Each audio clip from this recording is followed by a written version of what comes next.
What's up, my friends? How's it going? I'm EnviroBoy. We're playing more Shadowrun Returns. We return to Shadowrun Returns. That's what we're doing. I'm picking up exactly where we left off last time, which is in the which is down here in the whatever the tailor's house or whatever. I forget what it's called. We're exploring, getting to know all of our friendly little merchants in here. As a quick something, what's your name? Algernon. Past the bar, the edges of the safe house become somewhat indistinct due to the magical haze surrounding a particular elf. The man seems only half of this realm. His mind wandering the far horizons of astral space while his body peddles his otherworldly wares. Good evening, young human, and welcome to this humble home that we call the Union. I'm Algernon, half-dream. To ease your way through the sixth world, I offer you the best in medical foci, spells, and fetishes for the conjuring of spirits. Let me see what you have. What kind of stuff does he have? Oh, a bunch of stuff that I don't know that I really want. Powerbolt! I don't think I can... Yeah, I don't have spellcasting. I can't do any of these things. Oh, hey, we got consumables, though. There's a lot of things we could just yum on. Yum. Alright, anyway. Alright, that's Algernon. Eric Merceman. No, talk to Eric Merceman. Oh, yeah, this guy. I forget what kind of voice I gave this guy. So I might just give him like a little. Oh wait, no, actually, I feel like he's got an emo voice. It's like got an emo voice. Change your clothes, change your life, right? The only way you'll look better. Not that you'd look bad now or anything, but each one will help you keep on the right side of the ground. Take a look. Yeah, show me what you got. Tourist look, amazing. Secure rigor. Clothing, the black hat, thaumaturgic. For that traditional mage look, grants intelligence. City Council grants charisma. And head out, perfect for working in the shop. Grants intelligence. Okay. What alley punk? Just one step above the street gangster. Hold on, what's my current one offer me? Nothing. It gives me nothing. It gives me nothing. How much do I have? I got a lot of money. I can get like a sweet armor. I don't know if I should or not. I don't know. Is there anyone that I want to? Yeah, I guess I do kind of want to look and see what else I can get before I spend all my money. So there's Eric, the emo guy. TB Gruberman. Wow, okay, that guy's got a voice. He's probably got a voice like this, see? Theodore Buster Gruberman is a well-groomed orc dressed with a precision that suggests the straight lines of a military officer's uniform. His hair is cropped short, high and tight, as they say, and the neatness this presents is only compromised by the uneven tusks protruding from his mouth. The only other defect in his picture of perfection is the man's cybernetic right arm, which is obvious enough to be noticeable, but not so obvious as to ruin the line of his suit. Okay, so if he's all military like that, I feel like we need to have him talk like this. When he speaks, the orc's voice is soft and thoughtful, and he talks almost exclusively in numbers. Calibers, ranges, rounds per second, arc of fire, raise ring factor, tensile strength, and, of course, price. Bunker Buster Gruberman at your service. Friends call me Buster. I also answer to Sergeant, Sir, and even Theodore on occasion. Anytime you're in the market for firearms, ammunition, or ordnance, I'm your man. How can I help you? What exactly do you sell here? Things that go bang in all shapes and sizes, plus other odds and ends, on occasion. Consider me your own personal armory. All weapons are guaranteed to meet strict UCAS military spec or your money back. In addition, I can handle routine maintenance, repairs, and upgrades if you so desire. And if that wasn't enough, I also teach a safety and instructional course every weekend. This week we're covering bayonets. Mark my words, they're making a comeback. So what can I get you? I want to see what kind of guns you got. This sounds sweet. Drones. Oh, can I abandon my drone? No, I like the attack one. Consumables. Do I need to like buy ammo or anything? I don't know if I need to. Baseball bat, machete. We've got the AK already. That does 10 damage. Okay. Oh, the street sweeper. Only $200. Dog. A makeshift homemade shotgun. That's pretty sweet. Range short, capacity 4, area of effect 6. Uzi. They got the Uzi, the machete, the Casco Black. I mean, honestly, the AK is pretty sweet. Pretty content to stick with that for now. Alright, exit. Leave me alone. Alright, nothing right now, thanks. And then, who's David Fry the second? Every inch of the tech alcove is covered in chaotic patchwork quilt of circuit boards, chips, wires, displays, and a million other things that you can't identify. In the eye of this techno-bit storm stands a dwarf, immaculately dressed and supremely calm. Oh my gosh, look at this guy. I love him. I immediately love this guy. I know that look. Don't let the size of the shop fool you. I can get the Matrix hardware or software that exists, and if it doesn't exist, then I can get it made for you. Any questions I can answer? Anything gear you need? What do you have for sale? Yeah, let's just see here. I don't think there's anything that I can really do much with. Yup. Okay, see you later. Oh, I'm being rude. Let me also introduce you to our resident decker and my good friend Johnny Clean. Well, in the same overalls that you saw him in upstairs down here, leaning over a workbench crammed with circuit boards, cables, and chips, Johnny Clean seems totally different person. You get the impression that Johnny was once as hot and visible as most infamous deckers today. Okay. I don't know what that means. Good to see you down here. Happy to be of help if I can be. You guys around? Is that everyone? Yeah, we met everybody in the safe house. All right, let's go back upstairs because we've got... Oh, wait, hold on. I want to check this out. Since we're down here. The bunk is a mess and reeks of booze. Searching through the sheets, blankets, and pillow, you find an old photograph that has seen a lot of wear. I want to look at the photograph. The picture is of a blonde boy and girl, both about the age 14, sitting on a dock at the edge of a lake. They appear to be twins. The boy has his arm tight around the girl's shoulders and is mugging for the camera. The girl is planting a kiss on his cheek while making rabbit ears behind his head with her fingers. It's freaking adorable. My heart melts, okay? Don't let my rough exterior make you misbelieve the fact that I'm crying on the inside. It's adorable. You never seen two twins so good friends. Even with twins, you know, with all them cliches and everything. All right, check the back of the photo. Written in a woman's hand are the words, Sam and Jessica, Lake Sammamish State Park. It sounds like someone just kind of quit naming the name. Quit naming the park. They're just like, but it's Sammamish. They're just looking at their sandwich or something. Summer 2040. Yeah, I'm going to pocket that photo. All right. Cool, we did it. Let's go back upstairs. I want to go back to that penthouse if I can. Sorry, I needed a drink again. Oh man, this is a lot of talking playing this game. I mentioned before that I'm going about doing larger batches. Oh, that's Mr. Hey, Mr. Delilah. Won't you listen to my story? Mr. Delilah looks small and tough with an untraceable shoddy on his back and a heavy vest under his trench coat. He's got the air of someone who gets things done and occasionally does them himself. He might be an ex-runner, one of the rare ones, smart enough to move over to management when he felt his reflexes slowing down. Yeah, what do you want? I kind of almost with all of these want to like start at top and move our way down because it seems like the move things on is always like the bottom and just like getting information is on the top, and it seems like it's easy to accidentally miss stuff if you just do it that way. So I'm gonna do this one.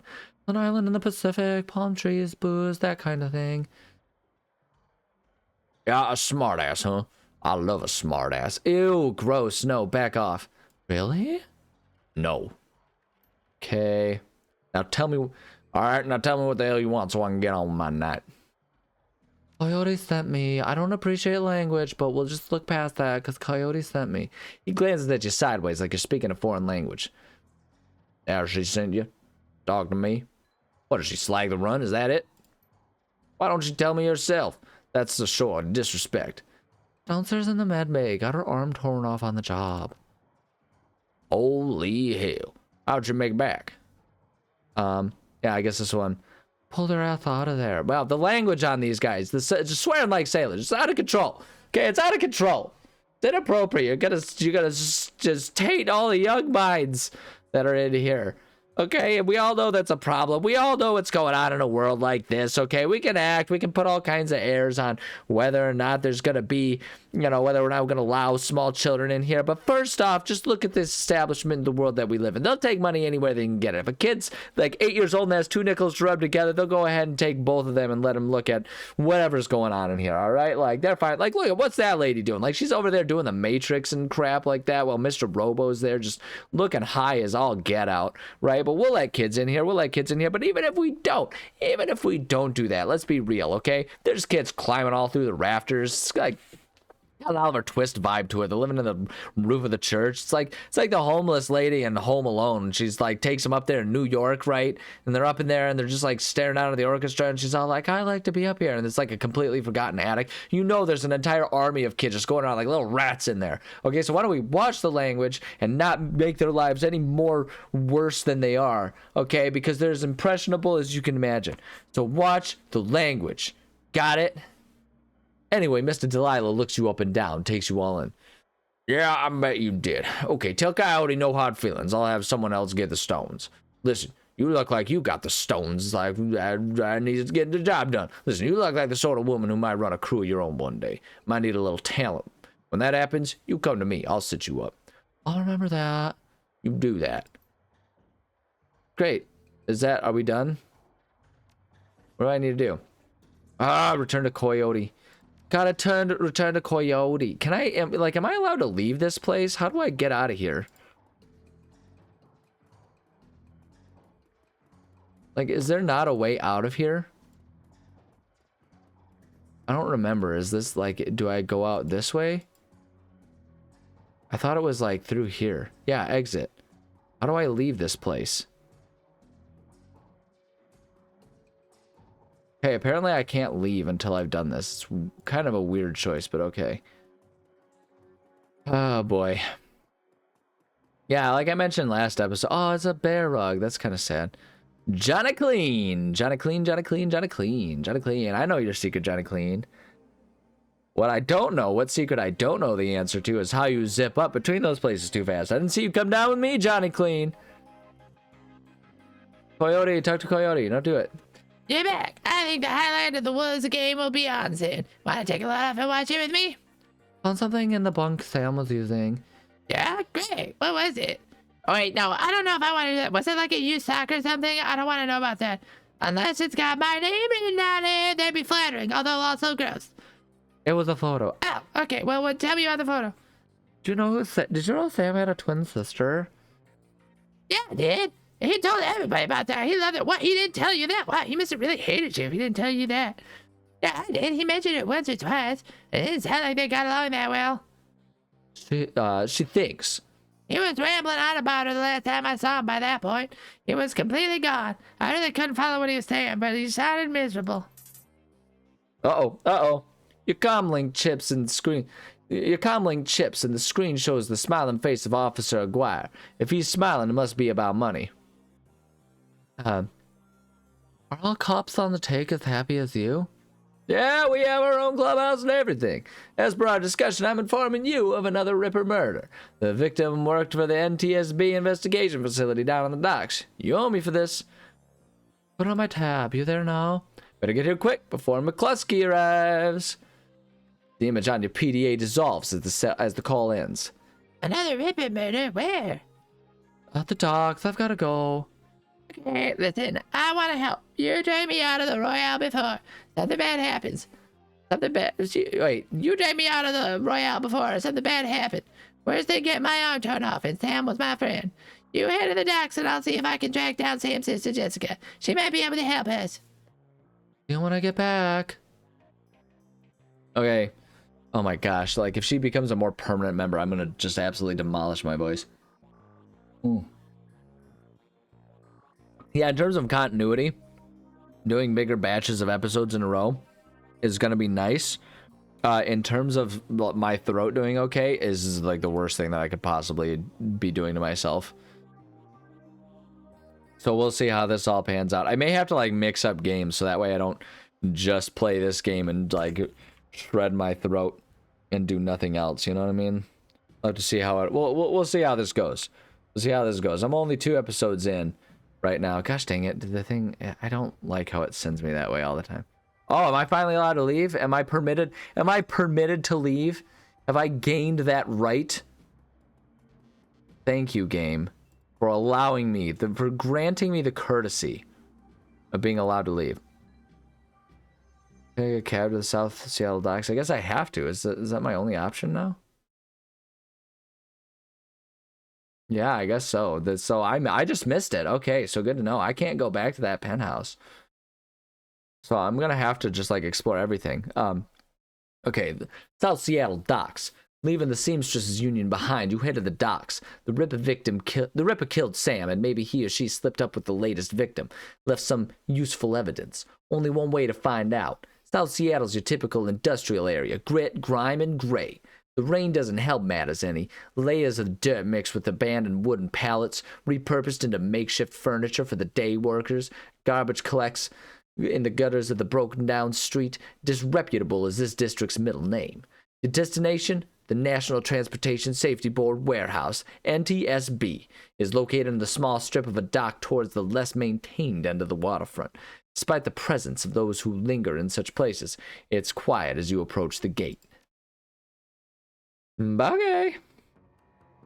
Alright, here we go.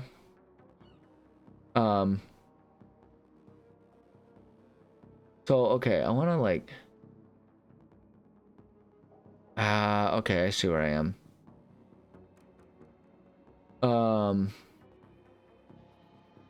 Sorry, I'm hoping this guide will maybe, if I follow it a bit more closely. The dock junkyard is not really an interesting place. There should be more items to be picked up, but there are none. An exception is 2 crates. When you go to the other side of the junkyard, you'll find a helicopter in front of the entrance gate and 2 black crates behind it. Open them and you'll get Fischetti concussion grenade and phosphorus grenade. Oh, okay, so we can get some grenades if we need them. Streetwalker. I want to talk to the streetwalker. What you got for me, streetwalker? Hey, you looking for a good time?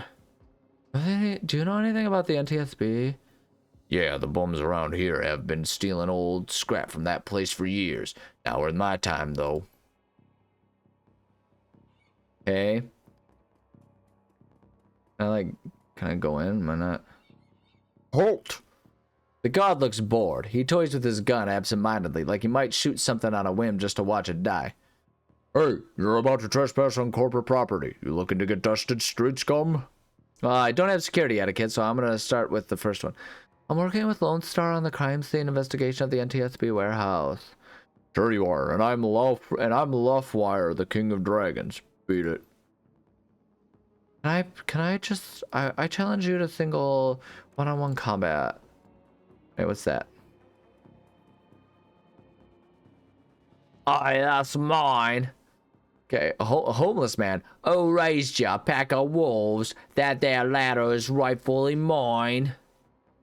Let's do the charisma one, I guess. This one looks like they all kind of leave us in the same direction. We're not taking it far. I just need a little boost over the fence. Oh, you're breaking into the NTSB warehouse too. If you see any of them airplane blankets or pillows, snag me one. At least we got a ladder. I feel like I'm gonna have to distract him somehow, though. Let me see here. Other side of the fence and start the conversation. If you have etiquette, security skill, you can persuade him to let you in. The only effective dialogue of it. Otherwise, others do not work on Luffwire King, Dragon King. Take the ladder based on the piece of rusty plane. Unfortunately, its owner will spot you. The option is effective. Ladder, but in order to get it worked, you need an assistant. In this case, is the streetwalker. To talk to her and pay her 20 new yen for her assistance. When she distracts Luffree, luff wire to the run to. Ah, okay, I get it. So we need her. Lady, I need you. Talk to. Why do you like run over and never talk to them? Hey, you looking for a good time? Not me, a friend of mine. I need you to have some fun with a guard by the fence around the corner. She looks at you knowingly. All right, 20 bucks. 20 bucks buys you a 5-minute distraction. Then I gotta get back to work and earn more some real new yen. What if I give you like real new yen so that you distract him for more than like 5 minutes? Everybody run to your destinations. Go, go, go, go, go. That's a big gun you have there. I love it. So subtle.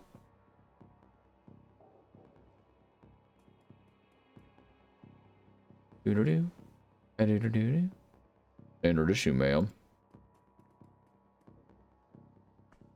There we go. I'm in. Hey, I gained some karma, baby. Hi, kitty. Hi, kitty. I know. Okay, hold on. Wait, since we're in now, I want to go find those two crates here.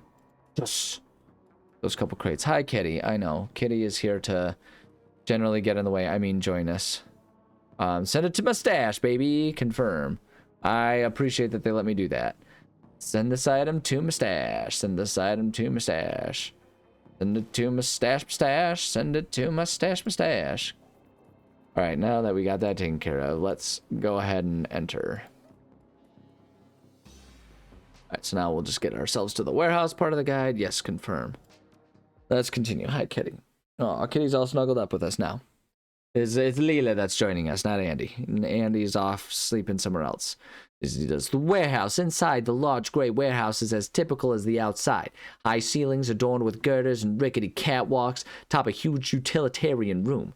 Concrete and steel walls meet a concrete floor. This is a place for storing things and nothing more. Despite the quiet on the outside, the inside is a hornet's nest of Lone Star officers going about their business. In the center of the activity is the Emerald City Ripper's latest victim. With uniforms everywhere, no one stops you at the door. See if this case hasn't leaked to the press yet. Lone Star, no, you've got a job to do. All right, let's do it. Then let's do the job. Speak with Sergeant Agwer. Alright, so once we're in, inquest objective, speak with Sergeant Agwer. After you get into the hangar, approach Sergeant Agwer and initiate a conversation. Ask him about everything, and eventually you'll receive warehouse office key. Alright, Agwer. You got for me. Took your sweet time, didn't you? You know traffic these days, fill me in. We had time to go over the evidence while you were en route. Turns out this might not be a Ripper murder after all. I left the computer in the office over there if you want to see for yourself. The victim worked here at the NTSB warehouse as a black box researcher. NTSB? The National Transport Safety Board. Oh, excuse me, I'm yawning over here. This warehouse is used to go over the wreckage from plane crashes to try and determine what happened. The Vic was in charge of their highest priority investigation at the moment.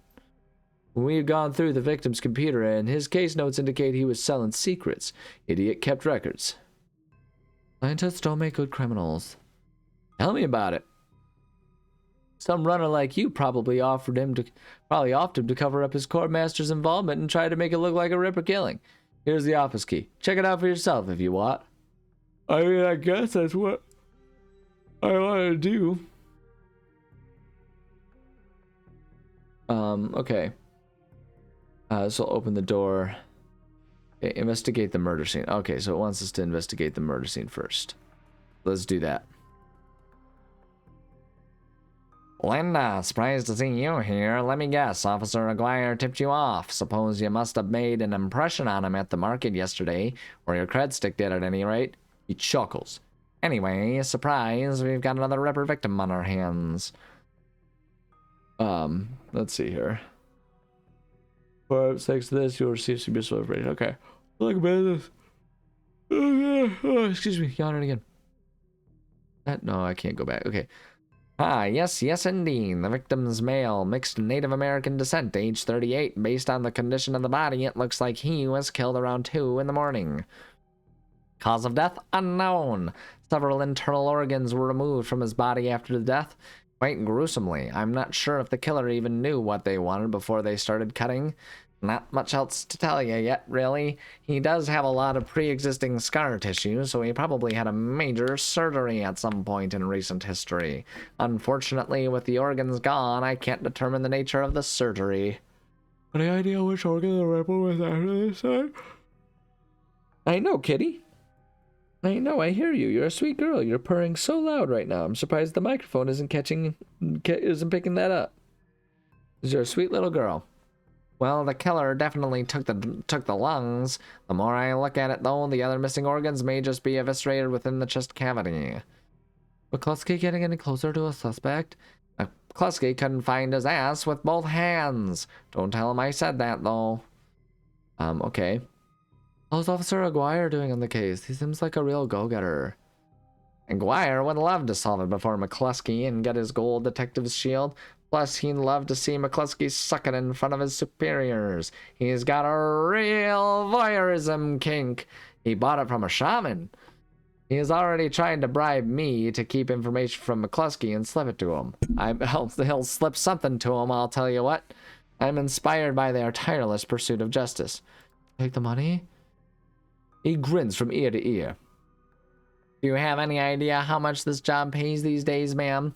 I don't think Aguirre's officer's salary is going to do much to seduce me into helping him. Again. Sounds like the Ripper is taking a different trophy from each victim. Sam's liver, this guy's lungs. Any theories? Sorry, I don't do theories. I'm just a scientist who happens to prefer dead people.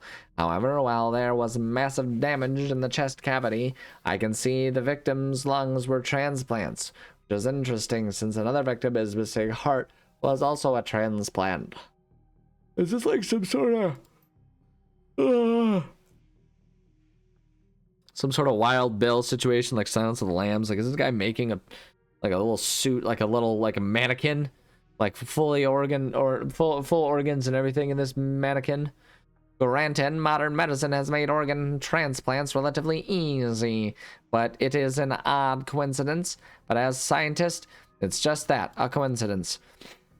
This is only the third body I've personally examined. One of our other branch managers handled the other two. If I find that more of the victims had organ transplants, I'll let you know. Oh, kitty, you got yourself all tangled up in my cord here. There we go. All right. What's that woman over there? No clue. She just showed up. Next of kin, I think. I love that that's what he said, because I was literally going to jokingly say that exact thing. I'm gonna take a look around. Good luck out there. All right, so we did that. Dr. Shannon Half-Sky, huh? All right, well, that's a name. That's a name they chose to give her. Oh man, look at her. Okay. Oh, this is dangerous. This is dangerous. They're clearly, so it's like, they're clearly going with the half native. Oh no. This is dangerous. This is dangerous. I don't know. I don't know if I can safely do this voice without being as wildly offensive as possible.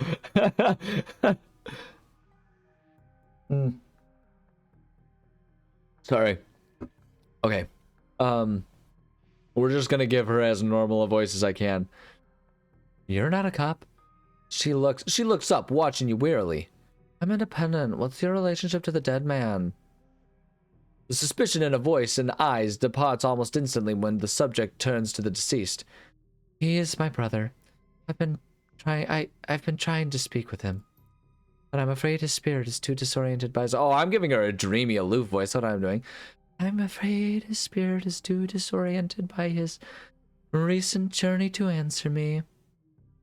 You're a shaman? Yes, for all the good it's doing me. If I could just make contact, I might be able to deliver justice and allow my brother's spirit to rest. Great. Were there any witnesses? How would I know? I just told you I can't talk with him. I wasn't there when it happened. Otherwise, I would be the witness. Sorry, not so far as I can tell. Oh, I should give her Trelawney's voice. Not so far as I can tell. Not among the living anyway. Realization then dawns, bringing the light back into her eyes. Do you like the like subtle pause every time I'm about to start a line where I have to remember which voice I'm using for any given time? But my brother's spirit may not be alone here this night.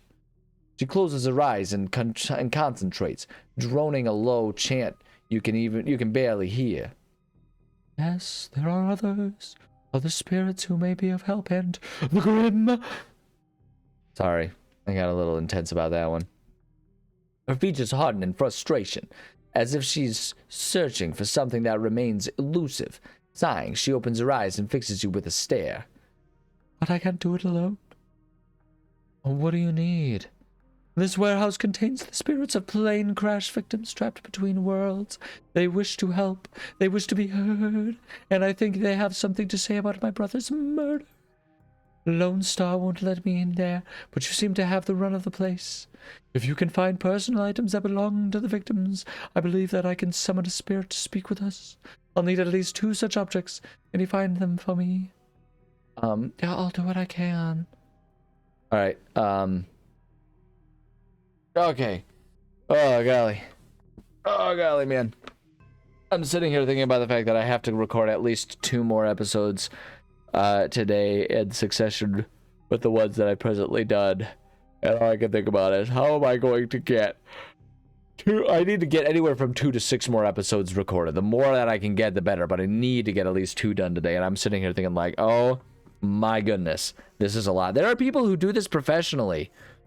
I don't understand how they do it, man. Like, this is just what they do. They do this like every day. Like streamers that sit there for like 6 hours and do this every day. That's so much. Like, I gave streaming a shot, man. I did for a little while, and it was just hard. I couldn't stream at times when there were like larger audiences watching. It just didn't work out well with my schedule. I wasn't able to do it, and probably remains that that's the situation I'd be in if I tried it again today. But I would sit there for like 2-3 hours in a row, and I could get out like 2 hours. But once I got to like hour 2, I was like, oh my gosh, I can't do this. Like, it was so much. I'm gonna have to like get a system where I like stand up and have a snack in between each episode, or like get 2 episodes and then take like a 20-minute nap or something. Good lord. Okay, anyway, okay, so then talk to Shannon Half Sky standing right next to him. She will ask you to bring her 2 items with strong spiritual power. I'm just reading the guide out loud. I'm not even gonna pretend like I'm not using a guide for this game. I'm gonna be honest, I'm spending so much time just trying to remember which voices I'm using. I can't remember what's happening in the story.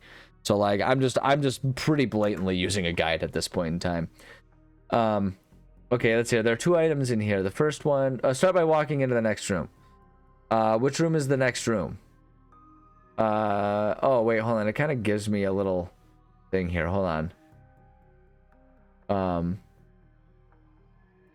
So I'm just trying to figure out where I am compared to where things are. Okay,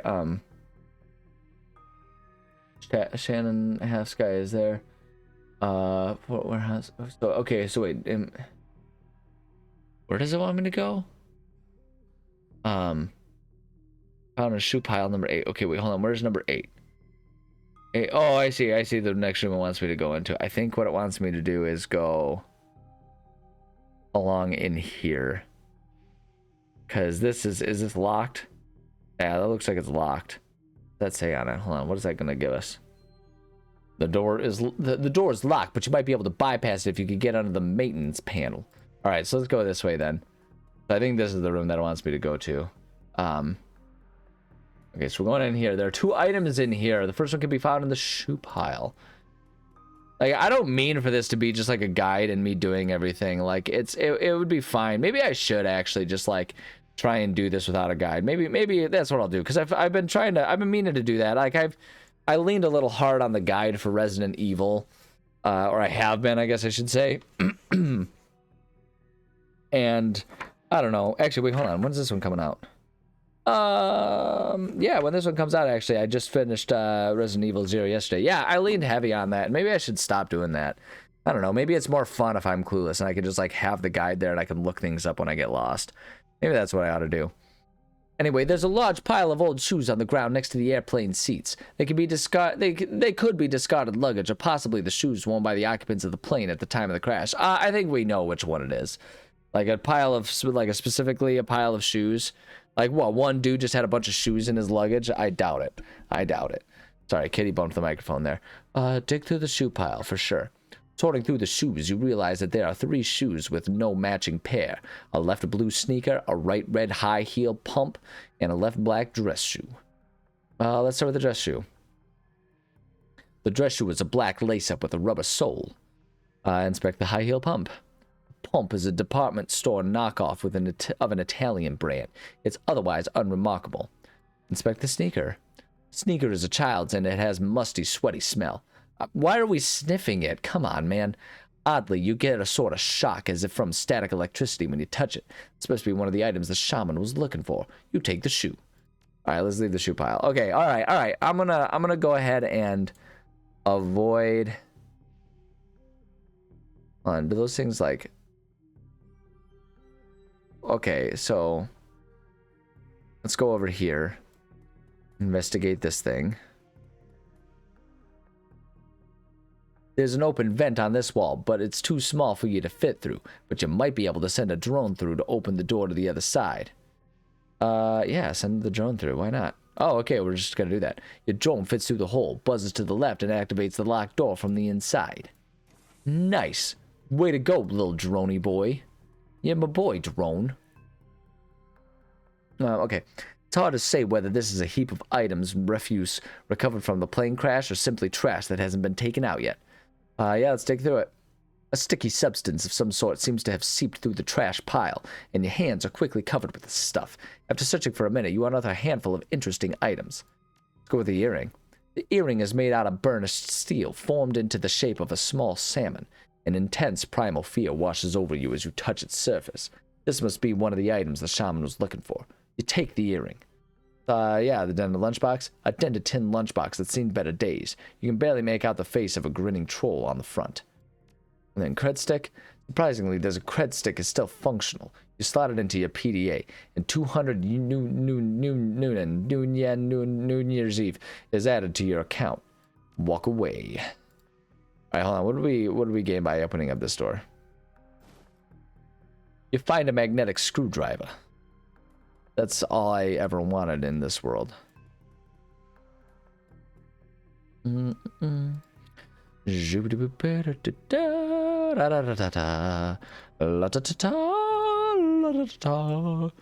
it would appear that we have found everything we can in this room. Can we get into this door? Apparently not. Alright, well. That's fine. I guess we can go talk to the shaman. Although part of me does want to actually just do like a quick perusal of all of this area first here. Like, is there... Yeah, what do we have to... You don't need to go right now. Is this just like... Okay, that's an interesting way to do a bathroom. The old poster depicts a svelte young woman posing with an assault rifle. Nice! Alright, let's talk to the shaman then, if we've got everything we needed for her. Yeah, we got enough time to do this before the end of the episode. It feels as though you have found enough objects. Yes, here they are.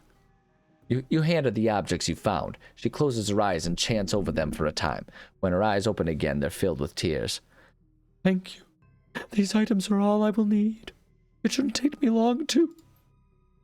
What the hell is this? Oh, he's gonna get him. It's a chase. Officer Aguirre traces after the detective, only meeting your eyes for a moment. She's the victim's sister, sir. She... This is a crime scene, officer, not some selfish drum circle. Wow. Wow.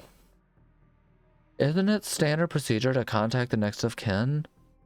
Ma'am, consider yourself contacted. Now get the hell out. Language, Captain Crop Top. Or Flat Top. Crop Top's funnier. Can you imagine him in a crop top? Actually, I don't want to imagine that. Might be hot. Look at how buff he is. Come on. If we stay much longer, I'm liable to do something I'd regret. Or worse, something I'd enjoy. Oh, wow. She's a dangerous lady. Oh, okay. Did I get myself locked out? Can I, like, not go anywhere? is really annoying that I keep getting myself locked out of places. That man is an ass. She stares daggers at McCluskey from across the warehouse. But there's no helping it now. I should just be grateful you were able to collect these items before these clouds carted everything off. We still summon the spirit? Not from here, I'm afraid. Spirits such as these have domains to which they are anchored. We need to get back in there. Okay, yeah, I guess we can just come back later, yeah. Oh, we'll come back later once the coast is clear. I can't stand the waiting, but I don't see any other choice. You're sure you're up for this? Maybe a rabbit hole, but I have to get to the bottom of it. And deliver, yeah. Whatever your reasons, I thank you. Now, since we have the time, we should probably enlist some help. They may post security overnight. And I'm going to go out on a limb and say you know where to find the kinds of people we need. You could say that. Good. I'll put up the money if you find the bodies. She produces a fistful of crumpled nuyen from inside a leather pouch, starts to count it out, then shoves the whole wad at you. Meet me back here at midnight. Spirits will be strong then. Nice. Making profits, baby. Okay, I know it's a little soon, but I'm going to call it an episode just because that feels like it's a decent, like, pause point. I'm going to try and be better about not relying on the guide as much. I'm also going to try to adjust the way I do voices so I can try and save my voice, because I feel like I'm not going to make it maybe not even hardly another 2 episodes, let alone another 2 to 6 episodes. So I might adjust the way I'm reading voices here a little bit. We'll see how that goes. But for the time being, I'm going to say thank you so much for joining me. I do love and appreciate every single one of you. Parting words of advice. If you're going to do like a seance or something at a crime scene, maybe hide behind some crates, so that way if you have an uppity detective showing up, he won't get in the way of it. I can't imagine it's good to have a seance interrupted, so just gonna offer that up there. Just hide if you're gonna be in shifty places doing shifty things. So there you go. Okay, love you. Bye.